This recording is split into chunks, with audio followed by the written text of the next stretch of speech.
editing right here, but it still puts me in the video, so we're just gonna use my windows. But Voiceless voice deck profile with the new support that just came out. New continuous spell is really all that we use out of it. You can make some minor changes to the main deck, but for the most part, it's relatively still the same whether you're playing branded or the pure. There are some other variants, I guess, that are kind of creeping out, but I still think the pure is still, just moving forward the way to go, whether you're playing the Casturas or just loading up on hand traps. There are quite a few variants. I've seen a lot of people still posting on the Facebook page different types, but I'm still holding true to the hand traps. But again, some minor tweaks, especially to the side deck now with Summon Limit getting banned. Go ahead and give me feedback on what you guys think or what you guys are playing. I do appreciate, again, just the continuous growth on the channel. I do have some sleeves made up, so for anyone that is actually interested, if they'd be down, just to rep some barely Yu-Gi-Oh sleeves, I'll show them in the video, but I've got a few sets that I'd be able to send out to people, so by all means, if you want some barely Yu-Gi-Oh sleeves, I'd be down to start sending them out, because we do have them made up. But without further ado, let's get into the real shit. Alrighty. Hopefully, I'll bring that up just a smidge. Alright, that looks fine, right? Right. Live editing. Whatever. This should be fine. Okay. Make sure that's groovy. Okay. So 40 card main still. Maybe it was 41. I don't remember. We'll count it. Just gonna set that there. And that there for now. But so starting off, you're not gonna believe this. We're playing 3 low. Still staple. There's nothing that's ever going to change about that. You can't. I do find myself sighting out 1, going second. Quite often I've seen some people that have, or I guess I saw a gentleman that had topped and that was one of his 30, so I've tried that out, but going second, that is an option that I guess if you're really trying to pump in a bunch of going second cards, I have found myself taking out 1 low in some instances. The 3 diviner and then the 1 trias still. I still think that this is insanely consistent. I hope that this gets reprinted as like a quarter century secret rare or what have you. I think that would help it would just look amazing main decked. 3 Saphira, still probably one of the best cards main decked, especially now with the new ritual. We just have a lot of different playability in terms of what we can summon out. It's not just Skull Guardian and Stravis. We have the Odd Eyes play, which is cool now. I guess I can just go there, that's fine. 2 Skull Guardians still. I'm trying out 1 Odd Eyes Pendulum Gloraph. I swapped out 1 Stravis for it. I still think Stravis is insane, especially against Valor and Imperm. And Princess, the Snake Eye Princess, Link 3. There's a lot of shit that targets right now. I'm not saying you have to cut 1 for 1. I'm just, again, trying this out because we did just get the new continuous spell, which makes this card a lot more viable. Also, with Tempai, the monster that you can summon out from the extra deck with this bitch is pretty good. So again, there's definitely, it's just came out. So we're just trying it at this point, but we are through testing it per se. And then I guess we're still playing the 1 Old Man. I hate this card so much. I open it all the time. I need to stop adding it 90% of the time. I feel like the trap card is really the only reason you should ever be bringing this thing out. But unless you're trying to push for game, and then you can add it with Skull Guardian. But this is hands down my least favorite card in the entire deck. I don't know if anyone else agrees with me, but if I could omit 1 card from the deck, and I mean, it's cracked when it goes off, don't get me wrong, but damn it, I feel like I have it in my hand all the time. Hand traps, 3 Nib, 3 Ash, 3 Valor, 3 Droll, jeez, and the 1 Valor. Oh man, I just get that up a little bit, and then just the 2 Imperm. So that's 12 total. Again, this could be, I guess, like another Imperm, and you could still play 2 more. I mean, if you really wanted to max out, you could do 3 and 3 of these as well, and just play 15 straight. I am playing other board breakers, so it would really just come down to what you want to make room for. But definitely could max out if you really want to just push it. But Nibiru is still insane because you can use it for tribute, and I think it's only gotten better as the ban list just came out. The Ashes, I still think are, I mean, it hits almost every deck. Joel's insane right now, and it's good at my locals. Valor and Perm, I mean, essentially, I mean, this is almost just like playing three of kind of the same card. They inherently do the same thing. It's just some of the utilities a little bit different. So I have two more. I mean, again, I have three of each I could be playing. This is just kind of the ratio I'm sitting at. It's, I guess I don't know. I like the one of Valor, 2 in Perm. It seems to be working well, but it does give you a little bit of variability there. It's also because I only have 2 ulti imperms. If you guys really must know, if I had to find room for 2 more Valors, I could easily, just because I've got these, but my brain won't let me play non-magic rarities. It gives your opponent too much free information, potentially. Can't allow myself to ever do that.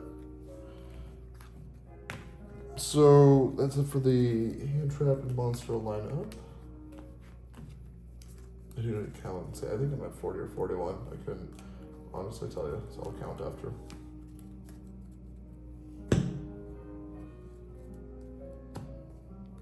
So spells and traps.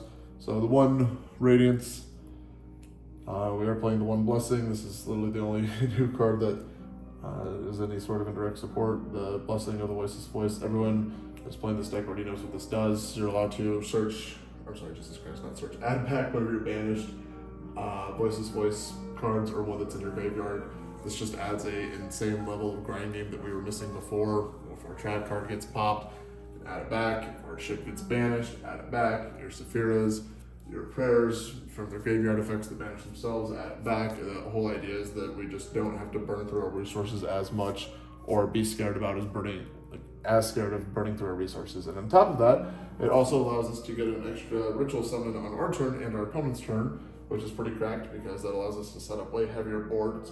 And whatever monster we ritual summon from that can't be destroyed by battle. So the fact that you can summon an untargetable light ritual monster that can't be destroyed by battle is kind of fucking insane, especially if it's your Skull Guardian, but more importantly, if it's like your Seravis or something, you throw it in defense mode, they can't beat over it, and you know, a lot of times you can use that just to stop whatever like they inherently summon, if it's something from the extra deck or what have you. So I don't know. Core definitely is insane. I don't think you need to play more than 1. I still think 3 barriers good. Some people are playing 2 or have played 2, but I think it's a great starter, and it adds great like late game searching, considering it gets you anything that you need. 2 prayer, that's, I still think standard. Konami, please make this a flippin' super in the OTS pack so you don't have to play commons. Same for Radiance. 2 super poly, I think that this card's still great. I did have to cut 1, you gotta make room for shit. 2 prosperity, again, I'll just kind of finish off the spells. Can you see them? 2 pre-prep, and 1 call by the grave. Wow, it's hideous organization. But the super polys I still think are insane right now, especially with like mirror matches. It's not doing anything too crazy against Snake Eye, but there is a lot of branded that's still running around at my locals. And I mean, just enough rogue that I think that super polys still definitely value. The call by, again, I don't think really changes with enough hand traps being around. 2 pre-preps. If you really wanted to, like you're like, okay, I just want more hand traps, I guess you could, I mean, prosperity seems so custom. If you don't really believe in super poly, that could easily be 2 more Valors, and then if you really wanted to, you could probably cut either one of these, even call by, I guess. I mean, that's 3 different options there for your 3rd imperm. So if you really wanted to max out on the 15, there would be your extra 2, I'm sorry, there'd be another 3, would be all that you need. So what are we doing there? So, yeah, because you can just do those 2, 3, and you'd be square. But point is, there's still a little bit of room. Some people still like Fenrir's, which is another engine, so you could do more hand traps. And then if you wanted like a 2 to 3 Fenrir package, you would be able to kind of manipulate whatever you want. But again, it's really what route you want to take with the deck. I still love the consistency of pure. And then, I mean, I don't know, branded package is fine. You can Jowgen lock people, which that's cool. I've already done that enough with like Kaioshin, so I kind of like the idea of playing it and it's not, if you just want to take a different deck and just kind of do the same thing, that's fine, but just obviously playing the deck a little bit differently or having a different style with it. There's a guy that's playing the branded package, but he's ending on like a Dragoon and whatnot, so you don't always have to go straight for the lock. You can also make it like a more Omni Negate focused build. Extra deck, so We did lose Link Rebo with that, and technically Barone too if you were playing that. So, which I was playing each of those, so I had a little bit of room for wiggability. Wiggability? It's not a fucking word, but little room for change in the deck moving forward. But Anima, still awesome. We are playing 1 IP now. I do like the idea of being able to, add another layer of interruption onto my opponent's turn if I can, get or use Cerevis to bring something in. There's just times where you're able to link up with some of your extra monsters, going to IP, and then, on Cerevis, this effect, being able to bring out the Skull Guardian and, like a low, and then if you have your IP set up, you can use your Skull Guardian Omni Negate, and then if you want to get more value out of it, still being able to IP into an SP and having one more layer of interaction. Dark and Light Charmer, I think especially in this format, both are incredibly solid. Thunder Dragons and all sorts of rogue shit are like even more common, but then as Voiceless Voice kind of became, or still continues to grow, they're branded, there's so much light and dark right now, I don't think these need justified. Even with all like the Bestials and whatnot, it's almost every deck has something either on their main or side that these would get value out of, so 1000%. Still 2 Dynamondo. I think that the second one comes up enough that if you're going to shuffle back resources, this card's also insane. Just the fact that it gets you access to any of your back row with Low's effect is dope, but then just the value late game of being able to shuffle or clear boards and still recycle your resources, primo. 1 Typhon, card is still insane. Do not forget, like I did earlier tonight, you cannot special summon the rest of your turn. If you do this, I had to use this to clear something, and then my dumbass just started comboing off like it didn't have any restrictions. I recognized it later on in the turn, but it was definitely a whoops moment, so just don't do that. For the rituals, 1 Herald, I still think that this card's awesome. It's a great searcher. There's a lot of times I find myself chain blocking with Diviner's Effect. I'm really good at opening it. If I opened up Trias, as much as I open up Cerevis, I wouldn't bitch, but I feel like I opened it, it's like an 80-20%, but I do open up the Trias enough that card is cracked, especially if you have it and Diviner. I love it because they'll try an Imperm or Veiler, you chain the Trias, and then you get to chain block your Diviner's graveyard effect with this, which is pretty sweet. So I've seen some people cut it, I still like it. Meteor is the new addition for the Odd Eyes Pendulum, is it Pendulum Dragon or Pendulum Graph? What is it? Odd Eyes Pendulum Graph Dragon. So this guy's effect, for people that have not played it or have not at least considered it before. So during the end phase, you can add 1 ritual spell from your deck to your hand or graveyard to your hand, and then this returns it from the Pendulum Zone to your hand as well. So you get a ritual spell, and then you get to add this back, which is pretty sweet because you can use it for fodder next turn, ritual summon it out, what have you, but it is a level 7 light, so synergy. On top of that, it also states that you can ritual summon this card, blah, blah, blah, must be ritual summoned or pendulum summoned from your hand. Each time your opponent special summons a monster from the extra deck, inflict 300 damage to them. Once per turn, when your opponent activates a spell card or quick effect, you can place this card in the Pendulum Zone, and if you do, negate the effect. Then if you placed this ritual card in the Pendulum Zone, you can special summon 1 Odd Eyes monster from your extra deck. So, it has to be ritual summoned out. But if that happens, then you can bring out your Odd Eyes Meteor Burst Dragon, which, when it's special summoned, you can target 1 card in your Pendulum Zone, special summon it. Also, this card cannot attack for the rest of the turn. More importantly, though, you can only use this effect of Odd Eyes Meteor Burst once per turn, but monsters in your opponent's possession cannot activate their effects during the battle phase. So this does work against Tempai, because all of their shit goes off in the battle phase. So it works pretty well. It's also a level 7, so again, tribute fodder, but definitely worth at least trying. I think being able to stop a spell on top of having an Omni Negate, it's insane. It's especially like, against branded fusion or power spells currently, that there's just a lot that's worth being able to hit on top of the hand traps. So just being able to push out another negate and having more follow through, I mean, again, just came out, so we're going to be trying it, but I do think it's definitely very solid moving forward. Especially out of there are other targets that you can hit too. There's like a Synchro Clearwing something that I was trying, but that's not nearly as good. 1 Chaos Angel. This card is, there we go. So Chaos Angel is still insane. I think it's only a good level 10 at this point that we'd be considering playing, but Low and Trias easily make this. I find that coming up pretty well, but going second, it's an amazing board breaker. Also adds pretty good protection, but yeah, definitely playing 1 Chaos Angel. For the fusions, you got Elder Entity Ents, Blood Dragon. Again, this is just an insane divine target. to be able to send. There's no reason to not be playing that. It breaks boards. It can hit your, like anything that's like a floodgate. I figured out today against a guy that plays a Monarch Carstira build at my locals that the only way that I can even out His Majesty's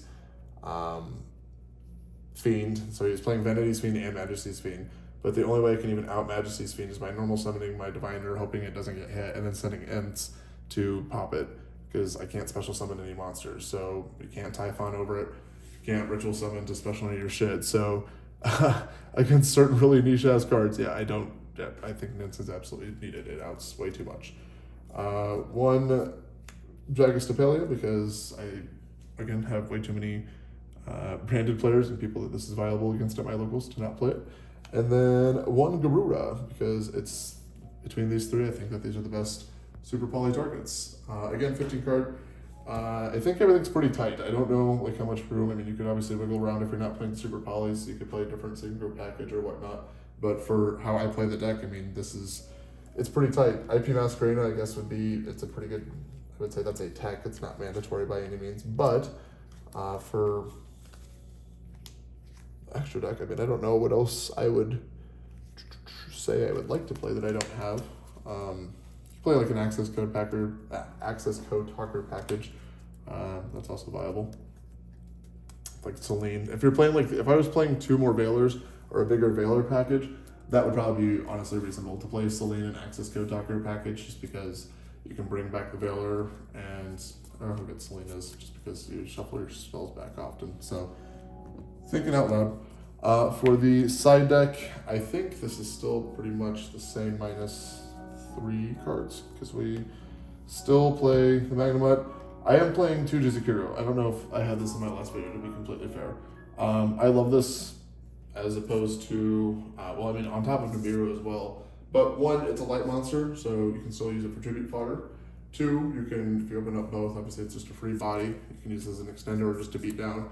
More importantly though, if you do open up both and you want to give one to your opponent, cool, and then give yourself one. And then if you want to relinquish Anima, your own Jizukiro back, which I have done a few times, it's a 3300 beater, which is fucking insane. So as opposed to the Nibiru token, which becomes 0/0 as soon as you take it, this retains 3300 attack. Again, it treats itself as a light, so you can use it for your fodder for your own monsters, and also it's just a good way to out one of cards that your opponent has. So I love Kaijus. I've always played it with trains and whatnot, but I think this is a really effective, it has really good synergy. And again, if you're going second, Nibiru, 3 Nibiru and 2 Jizukiro on top of everything else that I play. Again, I just want to be able to confidently go into boards knowing that I have a high chance of opening something to break it. 3 Econ. Oh, I also learned that if your opponent is playing Voiceless Voice, they have their Skull Guardian and most set up, and then the ritual spells engrave. Obviously, if you clear one of their monsters by a card effect, they get to. Oh shit. Okay, well, I'll put this in my other video, but if the monster's banished face down, you don't get the ritual spell effect, and I totally did that tonight at locals. Kevin, I'm sorry! It's only if the monster's banished face up or if it leaves the field by a face-up card effect. But Jizukiro does not trigger the Voiceless ritual spell. That's all that I was trying to get out there. I learned that at one of my last duels. I was holding it, and I thought because this would activate or trigger the ritual spell in the graveyard, it wasn't worth doing. And I found out later that I could totally have done that. So just a good point for everyone to know. Cosmic Cyclone, especially with floodgates and whatnot, field spells. Well, floodgates obviously just got dampened a little bit, but anti-spell is definitely still, I think people are playing it 1-0. I don't know if they are technically or not, but I would love to be able to hit it. I still think Cosmic's fucking insane. And then 1 Harpy's Feather Duster, because I am going to clear all of your back row. I did swap out, so these are, I think, the only 3 changes. Yeah, I took out the summon limits and made it 2 strikes, and the Duster, Duster, I think is just generic enough. Strike, I think, is really powerful going first, being able to, isolate on an opponent's key player combo piece and negate it, whether it's a Link monster, like in Voiceless Voice, you can shut the Skull Guardian down, which hurts really bad because it prevents the low, so it does stop quite a bit. Albert, I used it today at locals and it came up, so I still think that I think it's I was watching someone else's video, and to kind of quote them, they said that Solemn Strike is kind of indicative of kind of a healthy format because it's a good 1-for-1 card which whenever I heard that, I was like, that does put it into a good perspective. I kind of appreciate that. It's not a blowout card by any means, but it's, again, also just like whenever it's used effectively, it's pretty good. And then 3 evenly matched, just, again, blowout card. You got to be able to slow down the game state, or at least make it a little bit more paced. Ghost Ogre and Snow Rabbit, I have seen a lot of people playing that as well, so talking about playing more hand traps. Again, if you didn't want to play more Imperms or Veilers, also Ghost Ogre and Snow Rabbit I'm seeing is picking up quite a bit as well in usage. So all the more reason if you're going to play Call by the Grave, or at least some way to interact with it, but that would also be just something else to bear in mind. But again, I do think it is 40 cards if I'm not mistaken. I don't even know if it's worth trying to do any test hands right now, because I don't know how optimal it's going to be. But I'm going to count this, because I think I'm at 40. I do want to know. 5, 10, 15, 20, 25, 30, 35, 41. All right, so 41 main, which it's fine if you can find room to cut it down to 40. I would not blame you. It's just obviously consistency. Take out, I guess, like one part of person. Again, it's however you want to do it. I don't know if 41 cards is necessarily horrible either. It's like you don't want to open up the Cerebus, so it just kind of gives you a little bit less probability of doing that. But other than that, guys, that's where we're at currently with the deck. I have been doing very well at locals with it. I've won the last few weeks. I got second tonight. I only lost one mirror match. But the deck has been performing incredibly well. I do apologize. I have so many misplays at locals, and I do apologize because it's not like I need to, but I only get to play on Wednesday nights, and I get very little, I don't really get to dedicate any time to Yu-Gi-Oh! Throughout the week with my job and whatnot. I do travel quite a bit and been appointments all day. So regardless, I will obviously try and get the new support dialed in and play as clean as possible, get you guys some better replays. But thank you, I do appreciate it. Oh, sorry, almost forgot. So the sleeves, if anyone is down or would be interested, hit me up or get in touch with me. But yeah, I definitely have some official Barely Yu-Gi-Oh! Sleeves that I would love to. It's just if anyone would be down to rep or rock these out, let me know, because I would love to send some of these out. They're super clean. So maybe we'll do like some random giveaways or something. But just, I guess, let me get some feedback if anyone would actually be interested in having these, because I love how the channel's been growing and would love to be able to start giving a little bit back to the community. So thank you guys, I do appreciate it. I will catch you all in some replays, but until then, deuces.